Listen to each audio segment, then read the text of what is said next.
Welcome to Northbound, Alaska, the Trucking Files, a podcast where we talk to haul road drivers, both past and present, to carry on the knowledge and experience of one of the toughest roads on Earth. On this episode, we sit down with Charity Timm. Charity began driving the haul road in the late 90s and has well over 1 million miles.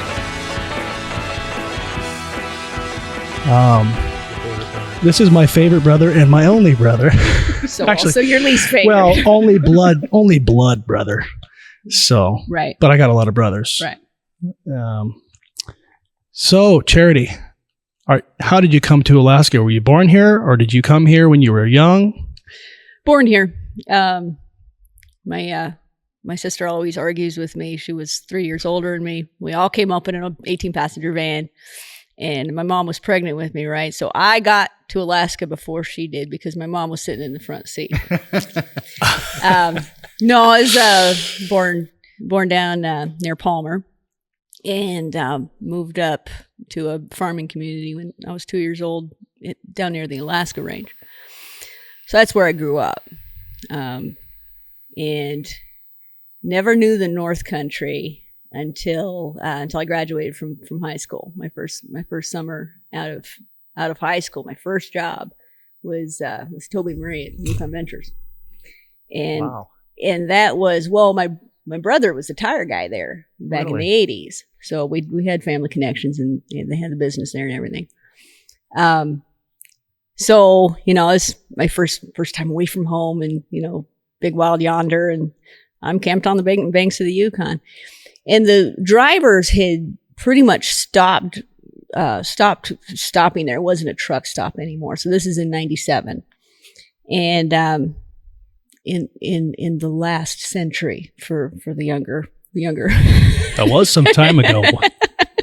My boys like to remind me. But they had pretty much stopped. Coldfoot was the truck stop, and it was a good, it was a good solid nice chunk to get to Coldfoot. And that summer, a few drivers, including your dad, started stopping there. Got to know a few of the old timers. John Pike Sr. I poured coffee for him, and so this is my first introduction to the drivers on the road. Came up 3 summers later, and was working at just north of the river, and started working on trucks. Drivers would come in. I learned to change out okay, I'm going to get the names wrong because I could fix it. I can pull the part off, but I get the names wrong. Yeah. The turbo boot, the air booster boot, something, whatever. Anyway, so we had to cut a milk carton apart and get zip ties and duct tape to get the turbo boost back working. But so caught a couple rides. My first trip to Prudhoe actually was in 97 with Robin McCaffrey, and I got behind the wheel and I drove right up by Prudhoe. And took a load of pipe out there. I fell in love with the North Country. I grew up in the Alaska range, but the Brooks range was just something different. So in 2000, there was an old owner op that had built the road. He had been up there when the road gravel went in for the road, and you have to keep the truck rolling. And he was having some medical issues and couldn't really see and had patches over his eyes and trying to deal with some stuff, and he couldn't stop the truck. So he put me behind the steering wheel there at the Yukon, and I had a load of mud and I went trucking. He would not let me. He would not let me stop the truck. We left the Yukon. He would not let me stop the truck until we got Overad again. First time behind the steering wheel. It took a while. It took a long while. He smoked Pall Mall straight pipes, and of course, well, that's what I'm going to smoke because I'm going to be the big tough trucker. And this is in 2000, so this is 3 years later. I think I smoked half a pack just over the pass. It took so freaking long. I mean, I'm stopped. I can't get it back in gear. If I tried to shift, I'm dead stopped. It was amusing to anyone else watching. But so I had a good introduction to the road. It was the stories. It was 10 stories for every corner and 20 stories for every hill. And I remember when I was in the ditch there, and you really don't want to park there. And following the old drivers. I remember coming down on one of my first trips, by myself. Of course, I'm lost. It's August, it's dark. And, Burley Thornton was in front of me. And every truck he met, oh, hey, does your dog had the puppies yet, And then the next truck, did you get your porch fixed yet? I want to come over for. It was a community that I got introduced to. And a lot of that was just the number of drivers up there, and you could get to know everyone, but it was something I wanted to be a part of. So, drove up there for that season into freeze up. I do have if you want to save stories till later, I've got a really good story we can go into it right now. So you hadn't driven on the road yet in the wintertime, right? So this is transition time. Yes. Yeah. Which everybody loves transition time, right? Right. It's dark. You've got 6 inches of mud and 2 inches of ice on top, and I'm heading south, and all I know is Adigan's ahead of me. So I have not gone over the pass yet. I have not climbed the pass yet. I have no clue where it is. So I see headlights, and one truck gets around me, right? And then I start dropping gears, and I'm like, oh, okay, the pass is up here somewhere. And there's headlights in front of me, headlights behind me, and I'm up the hill, and finally I get on the CB, because we only had CBs then, and I said, hey guys, could you tell me where Adigan is? I'm supposed to put my lockers in before Adigan. The driver behind me, he's got this big gravelly voice. He says, you're on the pass. Don't touch any buttons and don't get out of gear, because he don't want to get screwed up, right? So they were so awesome. They talked me over the pass, and it was Casey and Baird, and that was my intro to the road. It didn't matter. It didn't matter your opinion of another driver. It didn't matter anything. When you both were driving, you both helped each other out. And they talked me over the pass and got me down to the bottom of the shelf, and then they went trucking, and I was on my own again. But that's hilarious. And I will never forget that, And so when I see another driver struggling, no matter how much I think they should know or how much they're missing, I feel that obligation to pass that on, because that's what you need to learn the road, right. I don't know. I drove up the season, and we came back to Fairbanks. I was in the middle of college, so came back in September and took the little road test here in town. It was a little easier to get your CDL back then. Didn't know how to deal with intersections and stoplights, and somehow I passed. They gave me my CDL. I think every trucker hates stoplights. Right? They're just inconvenient, especially this one over here at Airport Pegger. Is it going to stay green? Is it going to stay green? And you're like, should I slow down? Should I speed up? You just don't know. And then it stays green. Different rhythm. Yeah. So were you were going to school at UAF at the time? No, a private college down near Delta. Okay, good deal. Yeah.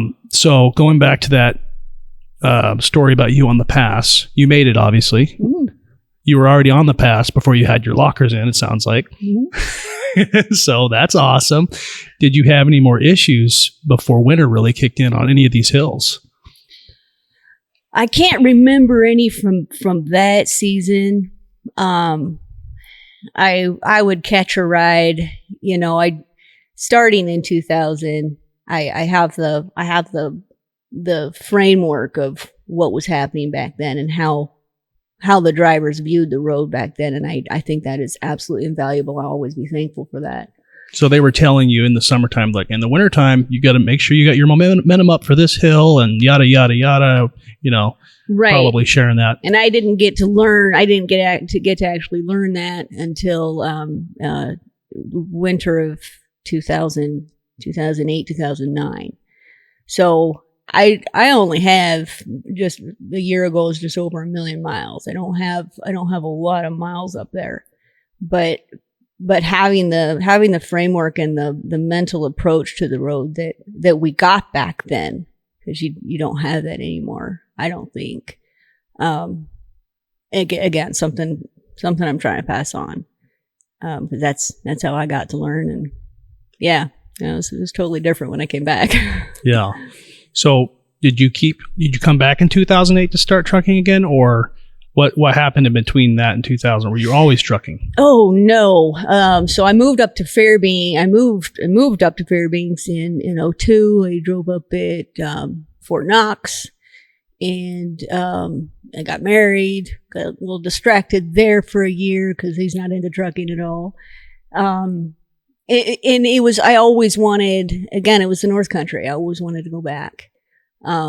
So every once in a while, somebody would say, hey, you have been up there. You know where Prudhoe is, and you have your CDL. And they were desperate enough, to put someone inexperienced. So, I'd get a trip in whenever I could. And again, the first full winter I did up there, it was because they were desperate and, putting an inexperienced driver up there. And, definitely, I learned all my lessons the hard way. That's just how I learn. I learned them all the very hard way, and I learned them one at a time. But every time you do mess up, it's an opportunity to learn, and it's what is the takeaway from that, and what can you pass on? Yeah. So, yeah, that was my intro to the road, and had 2 kids before I came back in 2008, and tried to stay up there pretty full time since then. So who were you looking up to as mentors back then? Like, somebody's like, hey, can I follow you up the road? What do I do here? Like, Burley Thornton is the one that sticks out just because he told stories, and he was pretty garrulous. Charlie Schmutz, and I never got to run with him much, but man, when he caught me doing something stupid, I heard about it, and that's a good thing. I mean, I got the very end of Dave Smallwood's career up there, and he wasn't shy about telling you're a dumbass, and I got it laid out for me. It was and right then, you got corrected, and you better do it this way because we all do it this way. Yeah. And it wasn't because they're picking on you. No, they're just trying to keep you out of trouble. Keep me out of trouble. Keep them out of trouble. If I'm doing something stupid going the same way and they see it, well, the next time I do something stupid, they're going to be meeting me. And they're going to be meeting me. I'm bad at names. I'm not going to be able to tell a lot of them. But I'm coming southbound and I'm slowing down for 8 Mile, peeking around the corner there, and there's somebody in their pole right at the top of the hill. So I drop a gear. And something I had been taught was when you put your brakes on when you meet another truck, you better be looking at your mirrors and see where your trailer is. So I was already looking at I saw my trailer coming out. I was already off the brakes and on the throttle and getting her straightened out before he could even grab his mic. And that was something that, that got drilled into me. Because people had caught me enough times that, it's something critical. Yeah. So. Yeah, I'd rather, like we always say, we would rather have you get rocked than have a trailer in our grill. Yeah.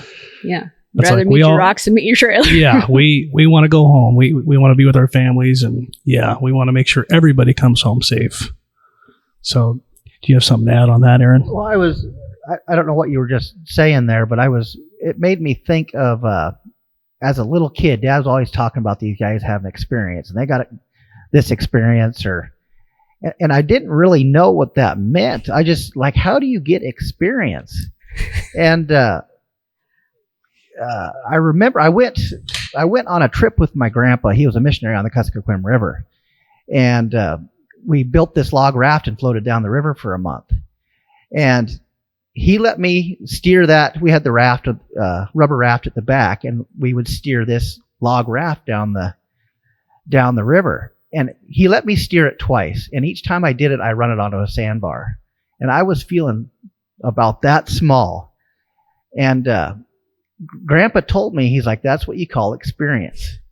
And basically what I learned out of that, well, there's a lot of hard work pulling that thing apart, getting it off the sandbar, but that experience is how many different ways you've screwed up and you've learned from it. Mm-hmm. And it's like, so Dad, the whole time as a kid, my dad is telling me, these guys with all this experience, they've had all these screw ups, but they've learned from it and they're doing better. And it's funny how you get that perception in your mind. You're looking at these guys, they're just amazing, but it's like they've already been through the trials. But they didn't let that stop them there. And I think once that clicked in my head, it made it, even when I screwed up, it's like, what direction are you going to go? Are you going to let that defeat you, or are you going to learn from that and be better? And anyhow. So. Well, I have a positive story about someone else's experience, and they went through the harrowing pucker factor and changed their shorts and told the story. Okay, so and this is the time frame. I don't remember what year this is, but the time frame, it was this. Okay, so sitting at Coldfoot, and Dave Smallwood's telling me a story about coming south on the pass, and he explained it. You know what a storyteller he is. So he explains it, and he's like, I'm absolutely tobogganing, and everything's locked up, and I can't get it under control, and I know you can't have enough speed. You can't have more than a certain amount of speed when you get. So the first thing he said was, I knew I had to put it in the ditch if I didn't get it slowed down before the switchback. You don't want to, you have to think about, you're going to pick where you're going to go off if it gets to that, right? But so he's describing, I'm just past the waterfall, and I kind of got into the ditch a little bit, and I throttled out of it because I was in the ditch, so that slowed me down. And then I got over here, and I knew the guardrail was a good section here, and I drug along the guardrail. And then the next corner, and I knew under the snow there was a pile of gravel. There's a pile of gravel there, and I knew I wasn't going to get stuck in the ditch. And so I hit that pile of gravel, and it slowed me down. But I was already expecting to go over here, and he told me this. He's telling the story about the spots down that got him slowed down and got him back under control before he reached the switchback. Okay? 5 trips later, no more. 5 trips later, it's slick as ice. I'm coming south. I'm on the pass. I got an empty flatbed. The exact same thing happened, and I had that story. I mean, I had someone sitting there in my head telling me, and I did the exact same thing, and I was like, whoa, that worked out. And I can't claim any skill for that because, some of that shit just works. But it was somebody else's experience that benefited me. Yeah, you had the knowledge of that, and otherwise you might have panicked. You might have been done for if you hadn't known that. The other thing that always stuck with me was my dad was a pilot, and he did a lot of accident reviews for the FAA. And no matter what happens, no matter how bad it gets, always fly the plane. Keep flying the plane. Don't forget that that's what you're doing. All this other shit's happening. I still drive the truck. I had, I got stuck going northbound with a load, and the truck had been malfunctioning, and we knew something was wrong, but it hadn't really developed to anything. Still don't know what the truck got parked after that trip.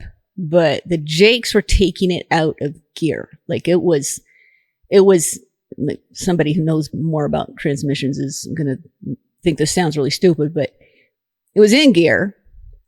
The Jakes would come on and the RPMs would go to 0. Like I was freewheeling, and I drove the truck. I picked it up into another gear. I slowed down here, slowed down there, and I was standing on the brake. And then I got brake fade. By the time I got to that bottom corner on northbound, I don't know how fast I was going because I was in 7th over when I was done picking up gears. I kept it in 7th over, and then I just watched the road and drove it around the corner. I mean, you just never give up because there's always something something you can do. And if nothing else, you drive it straight to hopefully somewhere. but yeah, it's I'll have to say I have, and anybody who's watched me drive up there knows I have more than my share of experience in the ditch, in the tundra, out in the tundra.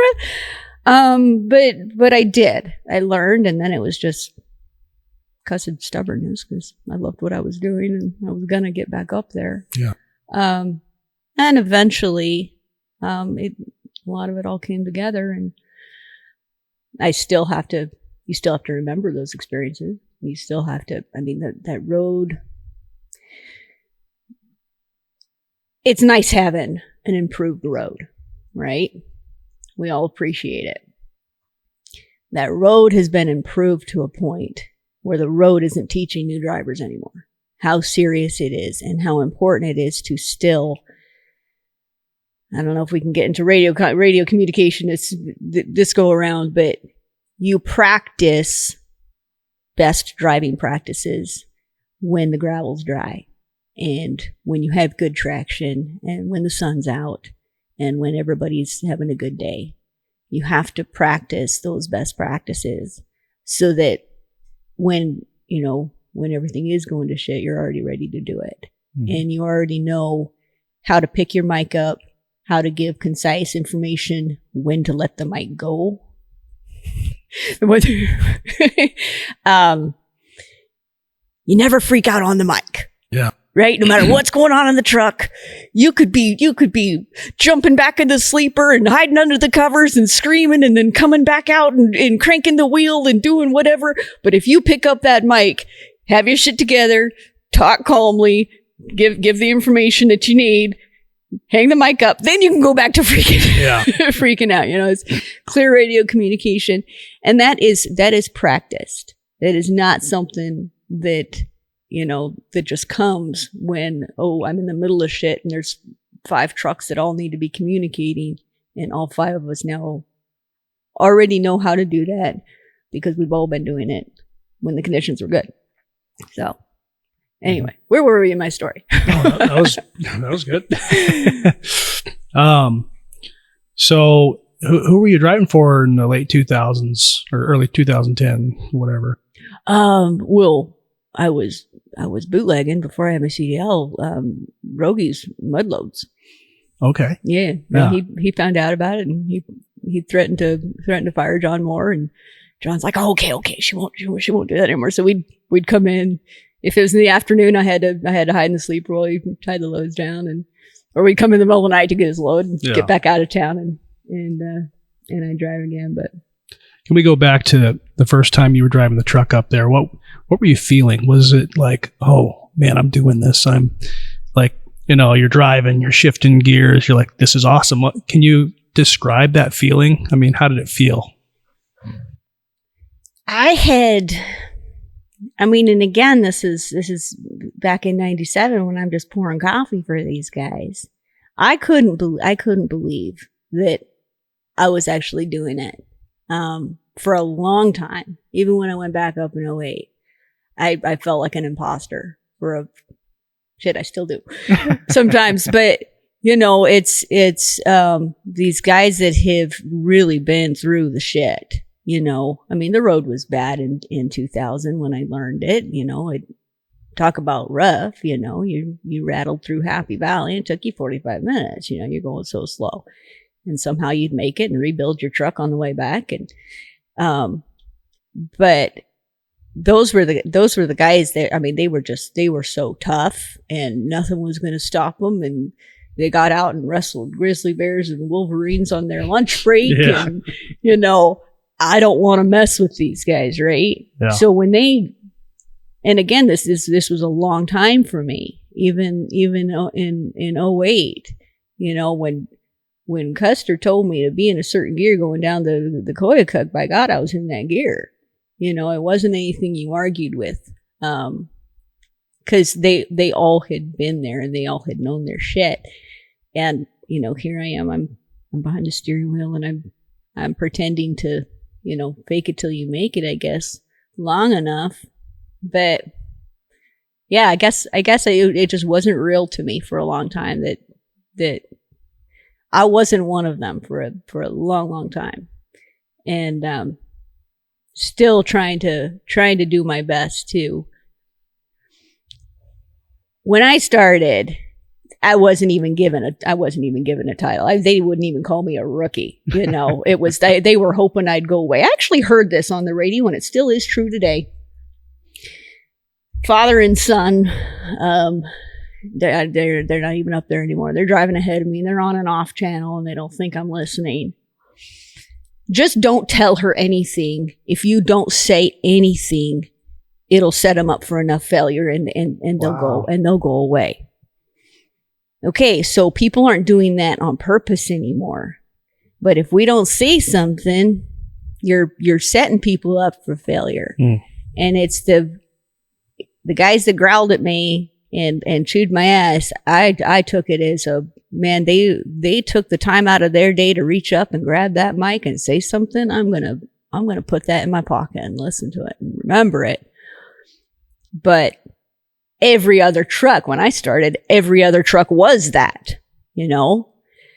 And I had to take their experience and their advice, and I still had to put it through a translator just because of how I drive and how I understand it. But you still gotta listen to it. You still gotta learn. But yeah, it was a huge intimidation factor for me for a long time. One of these days, I get to be a crotchety old truck driver, and I better start practicing now. That's how I look at it. Yeah. I just remember, riding with my dad for years when I was a kid. You'd be in that passenger seat. And then when you finally do get to drive, it's different. It's like, okay, I'm in control. And even now I'm sure it's hard for you sometimes to ride with me. When we were team driving a lot when I first started driving up here, and we were doing a lot of that team driving down to the States. So I got to learn how to, sleep while the truck was moving all the time, and it's like, okay, you wake up, it's your turn to drive, and then, was it 20? I couldn't sleep while you were driving. Yeah, I was. Oops, wrong gear, that was, what was it, 22 when we came up here? And I never drove up here. Oh, it was 23, wasn't it? I don't know. Anyways, it was a couple winters ago, so that would have been 23. So, I was always intimidated by this road just from hearing my dad tell all these horror stories from the pipeline days in the 80s and the 90s. And, that guy spun out here, and, this guy did that, and you got to watch this. And so, I didn't want to drive. I never wanted to drive this road. And so, but, I eventually got in the truck and was doing it. And I was like, oh my gosh, this is so much fun. And I don't know if it's just because we got so much horsepower now. I mean, it was different back then, but it's something else. And it's like, man, I don't even want to sit in the passenger seat anymore, because that's all I did when I was a kid and, young adult or whatever. And now I'm driving, and it's like, okay, here we go. And there's, I've talked about this with Aaron before, but sometimes I don't want to go up there. It's like, no, I want to stay home. But then when you do leave and you're driving on the Elliott, you're waking up, you're like, oh, here we go. And then there's a switch that's flipped as soon as you get on the Dalton, the Hall Road. It's like, here we go. And I'm following my brother, it's like, how am I going to fill these shoes? I got big shoes to fill. But it's funny. It kind of reminds me of when I was younger, we'd play Mario Kart for Nintendo 64. And it's like, I'm racing my brother. I'm trying to keep up with him. You know what I mean? But there's a switch that's flipped, and it's like, it just changes everything. It's like, oh, here we go. And it's a new adventure every trip. And it's like, every trip. What do we got to watch out for this time? And you're running these scenarios through your head of what if someone spun out here, or what if someone stopped in this corner? And you're kind of making stuff up in your head and preparing yourself mentally, kind of like what you were just saying about David Smallwood's story about coming down the pass, and you just remembered that, and then you kept it back there. It's almost like an arsenal of tools to use. So I don't know It's where funny. I team drove with my brother too. 04, 05, he had the Polar Roll run on Seattle. And we were doing the groceries back. He couldn't sleep either. He'd use my logbook, but he'd get back into sleep. Every time I let the Jake come on, because he had the road memorized right down there. Every time I let the Jake come on, why is the Jake coming on here? Why aren't you in a different gear? What? That was like, Aaron, why are we stopping? You know, I always tried to like let off real easy. Yeah, it's like, no, man, I gotta stop and take a leak, and Aaron's gonna wake up. He's like, what's going on? Oh, the first trip I was driving, we come out of Coldfoot, and he's like, you want to drive? I was like, sure, I'll drive. And we had a load of pipe on a whale deck. And so we're driving, and he went back there to sleep, and I'm trying to, drive gently, not jerking the wheel or whatnot, so he could sleep. And then I see these lights catching me, and I'm like, great. I'm trying to, keep it moving because, it's north of Dietrich there where the ice is, so we're moving along, and I get on the CB, and I'm like, hey, you come around me if you want, and then he's like, yeah, okay, yeah. So he comes around me, and Aaron wakes up, and he's like, that sounded like Kevin. Tow truck driver. And so he gets on there and he starts talking to Kevin, and he goes like, Aaron, and it's just so funny. Like he only laid down for like an hour, then he gets woke up by Kevin. He's like, hey, I haven't talked to him in forever. We're going to have, so that was my first trip with Aaron. Oh, and I'm kind of talking now, but should I tell him about what happened on our first trip with the rain? So it's transition time, October, and it starts raining on us. Around Jim River area. Or no, before. That was before. And Aaron's like, oh, I hope the knob's good because, it's raining, and he's all, and I'm sitting in the passenger seat. I'm like, yeah, big deal. You're Aaron. You're Aaron Flau. You know what you're doing, And we get over there, and he looks at the knob. He's like, okay, it looks like dirt. We're good. So we go up the knob. We drop down, we're in the Jim River area. And he's not talking as much anymore. He's getting quiet. Mm-hmm. And he's looking. He's driving. And I'm starting to fall asleep. It's like, come on, what? You're getting boring now. You're not talking. And he keeps going, this is not good. This is not good. And I'm like, what? It's just a little bit of rain. We've all seen rain up here for forever. But so we get over by the Koyukuk and we stop. And he's like, we better chain up because I don't think we're going to make it up the Koyukuk. So we threw chains on the trailer, the steer, everything. And we made it. Mm-hmm. And he's like, man, I've never pulled into Coldfoot with chains on. Remember that? But that was just a vivid memory of like, it can change just like that, It does. My wreck that I had up there, October 20th, raining. Woke up at Coldfoot, had breakfast, took off, wet pavement. And this was what, 2014. So the pavement was already there north of Coldfoot. And I'm watching my tires. I'm watching the water come off it. And right at the 200, make sure I get my mile markers right. Yeah. There's 10 miles where a cold front had come east to west. And that corner at 201, it's wet pavement. And right at that corner, I know I was doing 43. I wasn't slow, but go to steer around the corner and it did not steer. You go straight. It can happen in an instant. Yeah, for sure. That's one thing I was kind of wanting to do a video on, tires running white and things like that, but just even like running in the rain, it's interesting. If you're concerned about it, I always like to listen to my tires. It's like you're running that rain, you hear that noise, and when it goes silent, it's frozen. Mm-hmm. And but I grew up with, Dad talking. I don't know his dad, but different people just talk about your tires running white, and it's like, you never really understand, but the colder it gets, the longer your tires stay white, and if you go to stop, you can almost kind of see how long they stay white. And it's like, if you spin out on a hill, that's how long you have to get your chains on. Mm-hmm. And it's just I was always taught, if your tires are white, you'll be all right.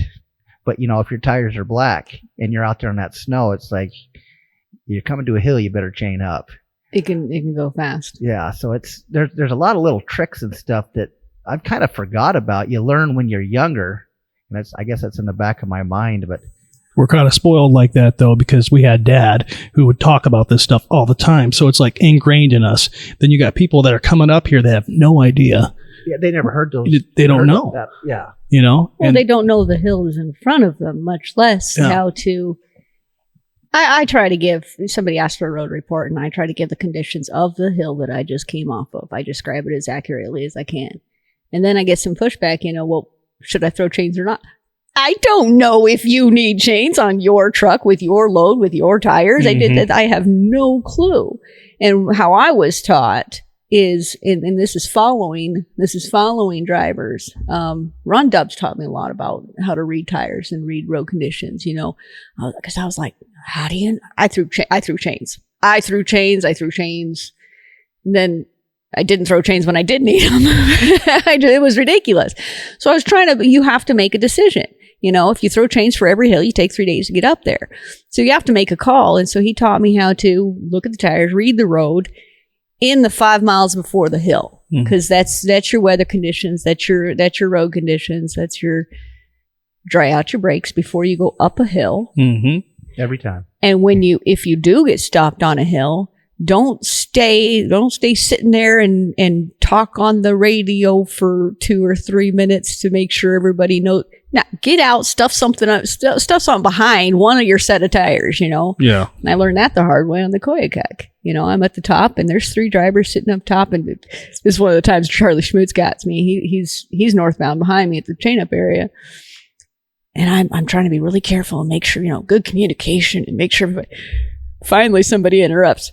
Get out and put some change behind those tires. I was already sliding. Oh, man. And here I go. And luckily the guardrail caught the back bumper of the trailer before I got picked up much speed. That stopped you. Yeah. So then you have the bumper against the one guardrail and the bumper of the truck against the other guardrail. And that's when I learned to hook chains on the ground and pick, 2 sets of chains. You pick your load up and you walk up the hill. But, get something behind your tires pretty quick there. I learned that. Yeah, your tires are hot. They're building heat, so the longer they sit there, and once it starts melting that snow, then you're going for a ride. So the closer you are to the freezing temperature, the quicker you're going to go sliding. And that's what it's.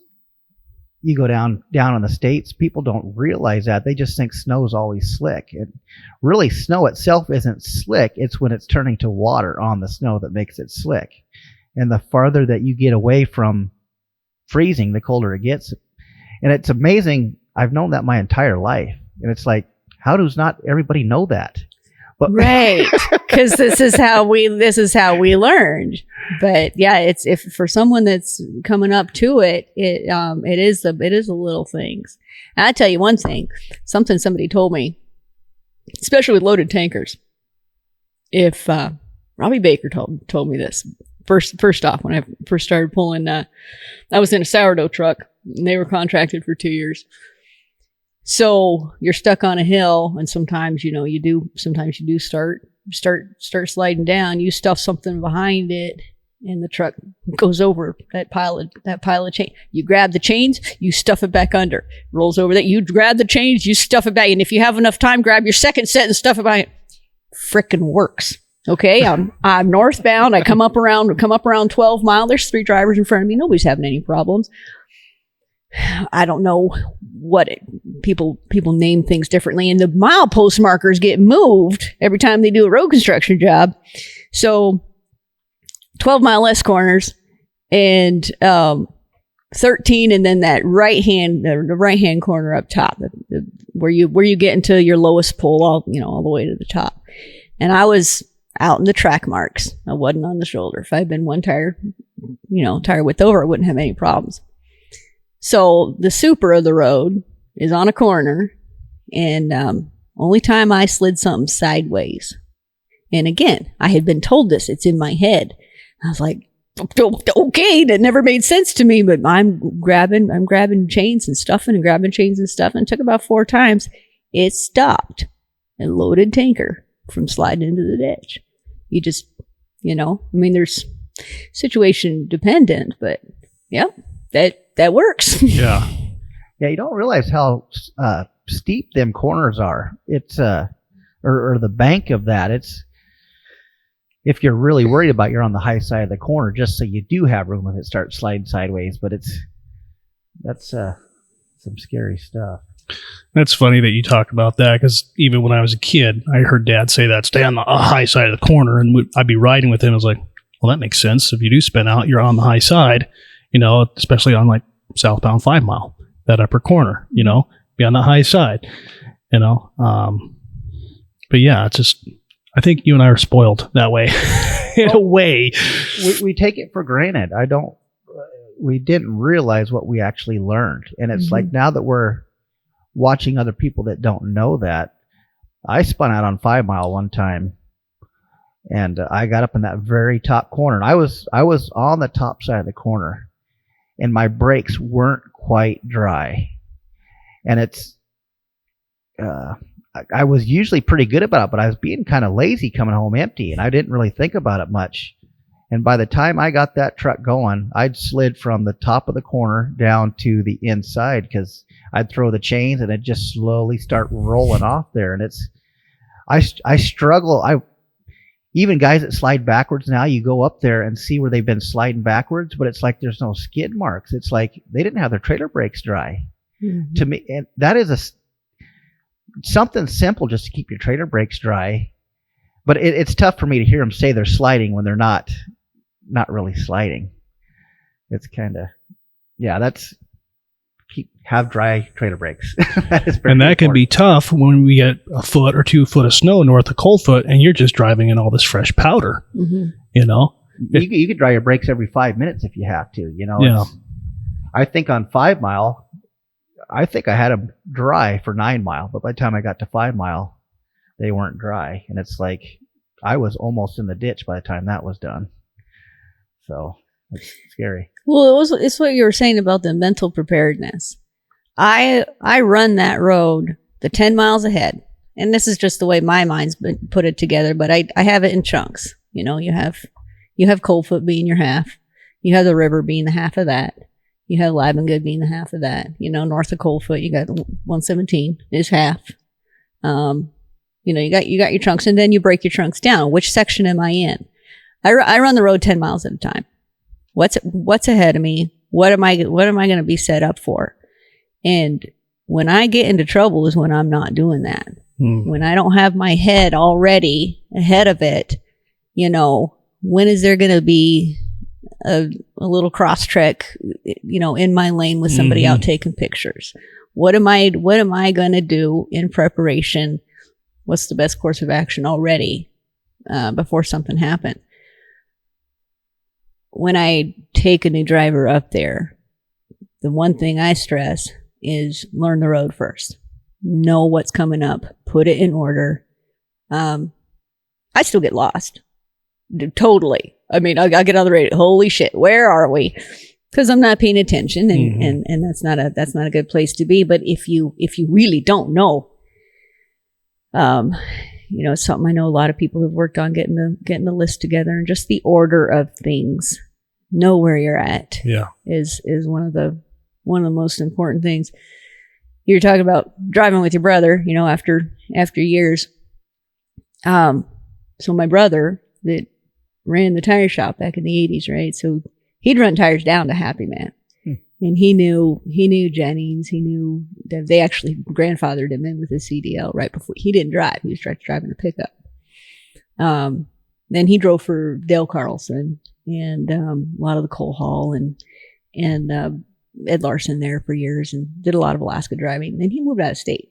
His whole trucking career is down in Utah, up to the oil fields down there.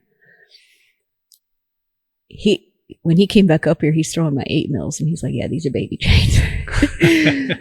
So talk about the intimidation factor, because he was one of those drivers, and we still have a few up here that are just the natural drivers. They don't think about it. They were born with the shifter in their hand. I mean, it's an instinctual thing.